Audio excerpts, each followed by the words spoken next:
What's going on, Dolphins? It is your boy Dillon, and I am back with you today because there's more information for you. There's more news to report on, and so I'm going to do just that. So I'm going to get right to it. Try to make this video quick, so get right to it. What am I saying? There are multiple reports from multiple people in the media that the Dolphins have cut offensive lineman Will Holden. So good for them. They are continuing the destruction of this franchise and this team by releasing yet another offensive lineman. Up to this point, you know, if something could happen, they could replace him. They have a couple open spots on the roster at this point. So let's see if they bring in an offensive lineman, you know, to... I mean, like, anyway, it's mind-numbing, this stuff. Anyway, so, I mean, you know, the line was already seriously neglected, and, you know, this was one of the dudes that they brought in to help fix the line, and now he's gone. You know, look, I mean, at this point, to me, it looks like this fucking franchise, this regime, doesn't know what the fuck they're doing.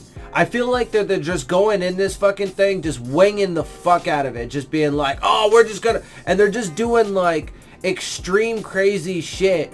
Like, just because. Like, there's really no rhyme or reason to it. They're just doing it because. I mean, it's almost like this dude is like operating off whims. I mean, that's, you know, probably not the case, right? These are, you know, these moves that he made, like firing his offensive line coach a week in a training camp, and just mysteriously, for whatever reason, which he didn't apparently give a clear answer on, or a good answer, you know, decides to just cut TJ McDonald. We'll get to that in a second, though. So, you know, offensive lineman Will Holden has been cut. I mean, it's fucking crazy. Anyway, so as far as the TJ McDonald stuff goes, here's a couple tweets and stuff. Because there was a press conference done, obviously, Brian Flores spoke. I'm still trying to figure out a way to get those, you know, to be able to get those interviews again for you guys. So bear with me. I know it's been a minute. I am working on that. So hopefully in the near future, I will be able to get the interviews for you guys again, add them in so you can see what they had to say for themselves. But for the meantime, Joe Shad tweeted, nothing sudden occurred with TJ McDonald. He's been a good player and great teammate. We made the decision as an organization. Okay. So if he's a great player and a great teammate, that takes some reasoning off the table as to why you decided to cut him. Asked how cutting McDonald makes Miami a better team, Flores declined to give a specific answer. Oh, so you're not even going to use, you know, addition by subtraction, which would be a ridiculous claim anyway. Okay, so even more reasoning taken off the table. Let's see. Brian Flores says TJ McDonald wasn't the right fit for the organization, but he says it's inaccurate to say his skill set did not mesh with his scheme. Huh, also very interesting. So if he's a good player, if he's a good teammate, if you have no reasoning for why the team is better without him, and furthermore, if you're saying from a professional standpoint, the fact that he's a good teammate, good player, and he fits your scheme, then you're telling me that you either have absolutely no reason for doing it other than just because you wanted to, or you have some sort of personal reason for doing it. Now, I wouldn't venture to guess there is a personal reason. There's no data or information to indicate that he had something personally wrong with TJ McDonald. But that doesn't leave really a better option there. You're just doing it off of some random whim that doesn't make any sense and has no, like, you know, backing. Like, you're not giving any reasons. He wasn't an organizational fit. How? If he's a good player, a good teammate, and if his skill set fits your scheme, then how does that make any kind of fucking sense? How is he not a right fit for the organization? And if that was the case, why not, you know, cut him at the beginning of all of this? When you did the massive purge, right? When you just let a bunch of guys walk and cut a bunch of other guys. Why not just do it then? Why wait until now? Just none of it makes any fucking sense. He doesn't know what the fuck he's doing. It's absolutely fucking insane. From my perspective, it just doesn't seem like he knows what the fuck he's doing. Anyway, so then, furthermore though, I mean, that's really it on the TJ McDonald thing. But he did also say that, I think he's responded well. He's practiced well. In talking about Kenny Stills after this whole, you know, the Jay-Z motivational bullshit. Bro, the dude wasn't not practicing well. Get the fuck out of here. He's just saying that now so he can be like, oh, see, you know, what I did was right because now all of a sudden he's practicing well. Get the fuck out of here, bro.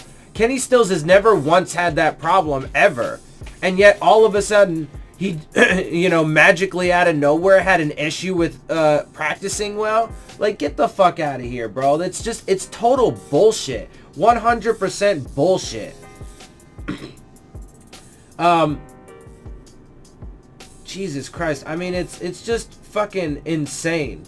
Anyway, so there's some other news that is good though. Apparently Raekwon McMillan is close to being back on the field. Although Kenyon Drake is back on the field, so that's good. He's back at practice.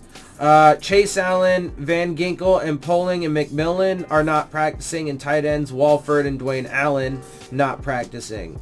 Yeah, so, I mean, there you have it. There's, like I said, a couple little good things there about, you know, whatever, yeah, injuries or whatever. But, I mean, all the bad is far outshadowing the good with this team and this regime. Real quick, this is interesting. Barry Jackson noted, got my hands on Jakeem Grant extension, $4.3 million in incentives, $3 million signing bonus. Not that they likely would, but interesting that the Dolphins can walk away from the deal next year if he's not injured before the 5th day of the league year without any more guaranteed money. So they gave him a 4-year. I gave them credit for giving him an extension. I think that's one of the only like good things they've done. But they gave themselves an out for next year. Why would they do that? Why would they, even if he's not injured, why would they do that?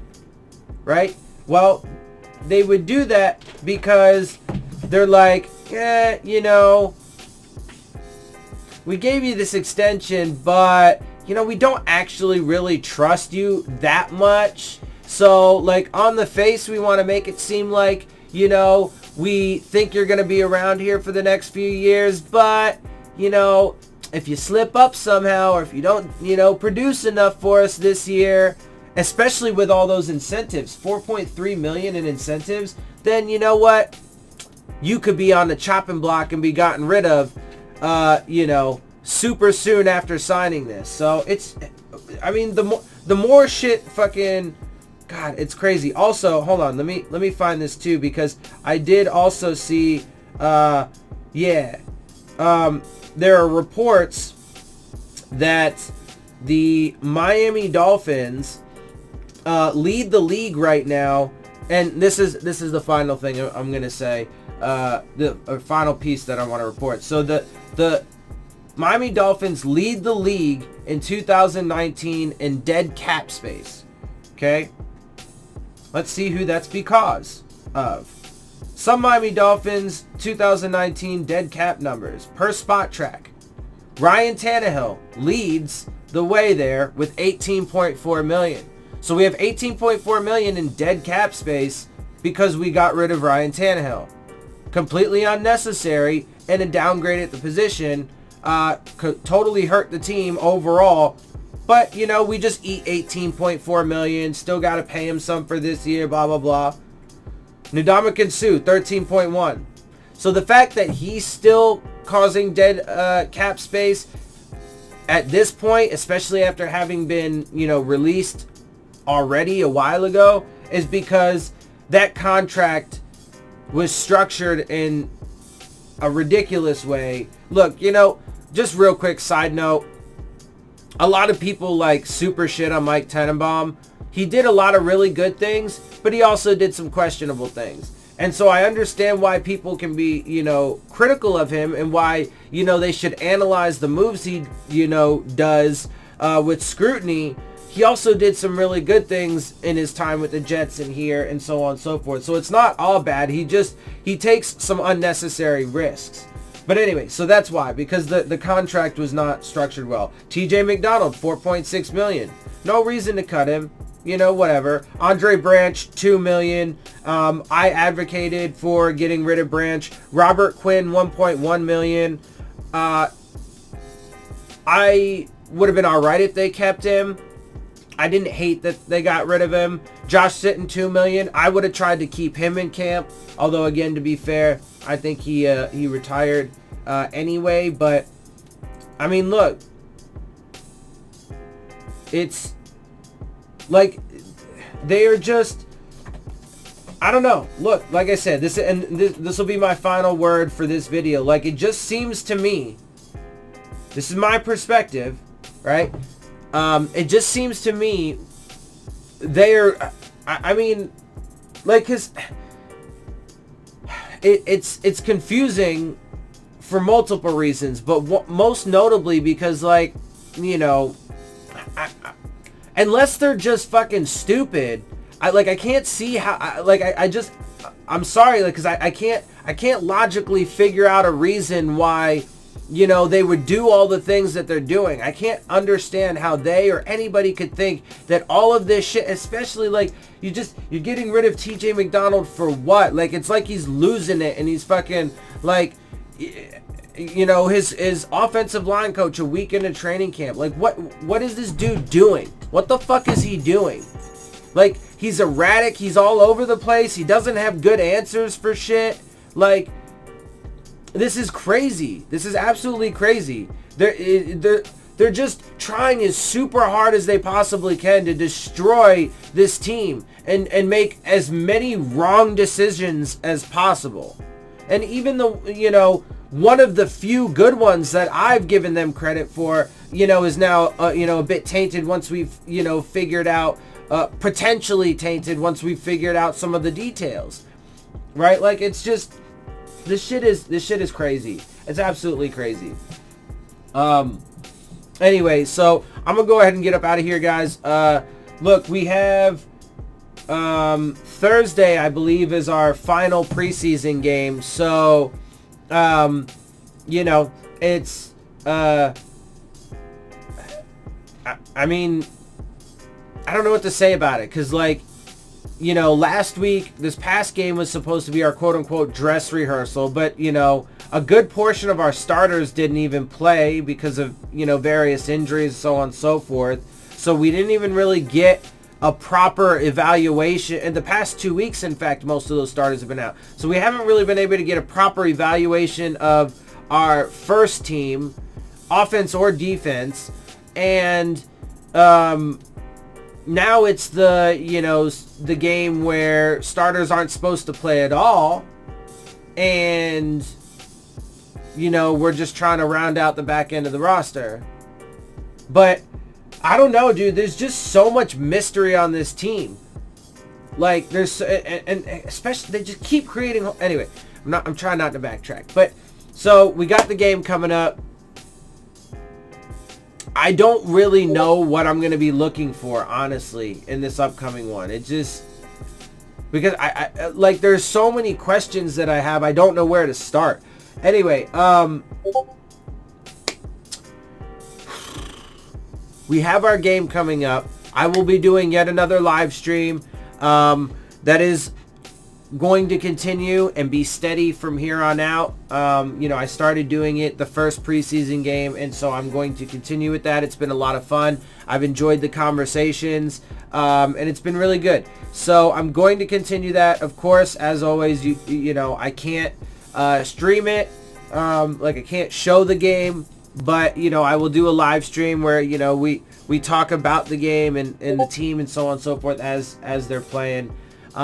You know, live evaluation and stuff like that. So look forward to that. Make sure you guys join me. It's going to be a lot of fun. I'll start, you know, like probably 10-15 minutes, ideally about 10-15 minutes before the game starts. I'll go live.